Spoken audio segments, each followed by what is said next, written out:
ADHD is attention deficit hyperactivity disorder. That is basically when the child is impulsive, the child has a problem controlling its impulsiveness, its actions. It's hard to keep still, it's hard to be still, it's hard to share with friends, it's hard to take turns.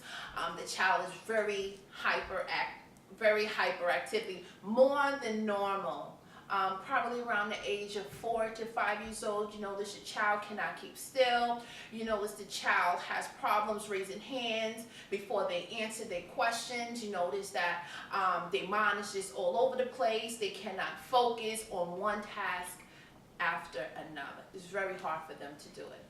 When he was diagnosed with ADHD, the teachers let me know that I have to take him to see a psychiatrist. I took him to see the psychiatrist, and the psychiatrist basically told me that he has ADHD, and he has an anger problem. He was very angry.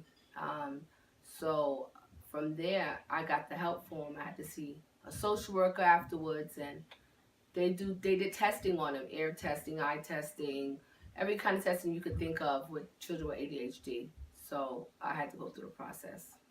But dealing with a child who has ADHD, you're always up and aware and alert because you just don't know what they're going to get into. My son was very active, even in the home. And as a mother with a kid with ADHD, it's really hard. You have to get help for yourself to help them.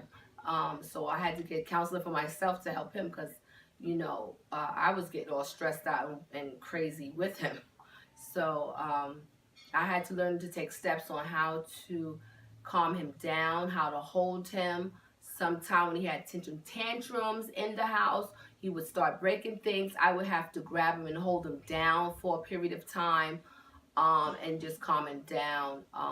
And they taught me how to hold him, how to be patient with him, and that's how I had to do it. I've cried a lot. I cry a lot.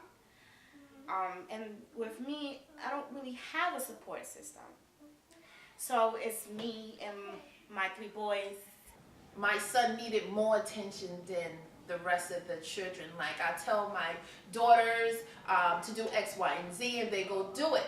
But when I got to my son and I told him to do it, I had to constantly redirect him. I had to constantly speak to him. So it took more time away from the other children than it did for him.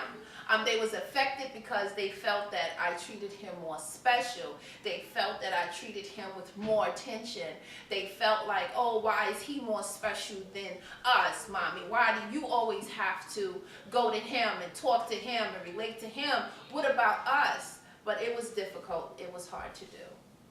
Toyota get 0% APR finance for 60 months on a 2016 Camry. I see that car. For great deals on other I see Toyota car. I see plants. I see a heater. Mentally and physically, it really affected me because it was very exhausting. I had to constantly find and dig deep inside of myself for more patience. I had to dig deep more inside of myself to be more tolerant, to be more understanding, to be extra loving, to be extra compassionate. So it took a toll on me mentally because it was something new. It was something different that I had to introduce myself to. And it took more tolerance to deal and to cope with constantly redirecting, constantly talking to, and it wore on me emotionally because I had to do it by myself. People in society look at you funny, like, oh, why are you calm and the child's having an outburst, or why are you not beating that child? Why are you not, joking the child? Because people in society don't understand that it's a mental and it's an emotional disorder. Okay, you don't know what to do. You're trying your best, and they're just looking at you. your son is bad. You need to do something. You need to do something. And it's just so hard because, like, I know something's wrong. I'm doing the best that I can, but it's still not good enough. And then you have, you're dealing with the school, and then you're dealing with your family who looking at you and going, oh, but you shouldn't do that to him, and you shouldn't give him this, and if he was with me, he wouldn't do this, or, I take the belt to his behind. All these things, but when it comes down to reality, they wouldn't last a day. Because I have actually had this issue where I've sent my children to my mother, and she's calling me by 7 o'clock in the evening saying that she's done because she has a headache, and she's actually going to drop them off because she can't deal with how much Kasai is one place to another place. And I go, well, you told me not to give him this medicine. You told me not to do this, so I'm giving you a dose of what I go through every day. My son has mental health services from St. Dominic's, which is a mental health service that helps children. He obtains a tutor once a week. He has a respite, meaning that someone comes and helps the parents by taking that specific child out for 6 hours during the weekend, and also 2 hours for tutoring.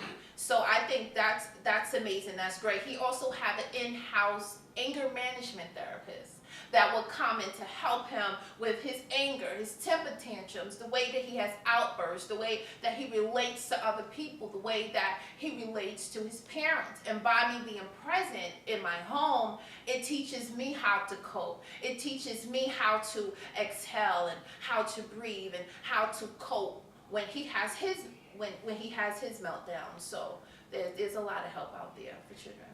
Anything in this world that you would like to do when you get older? When I get older, I want to be a police officer and work. I started seeing a difference once he had junior high school. When he hit middle school, he had a Jewish teacher, a young man that was could tell that my son was a very smart kid, but just had anger issues, and he was the one that guided my son really out of special ed and with this ADHD. My son actually got out of special ed. I don't think ADHD goes away, but his behavior problems changed. He changed. Things changed once he hit middle school, even into high school. So things started changing in him. Don't feel discouraged. Don't feel down and out. If I can do it, and I'm a single parent, you can do it too.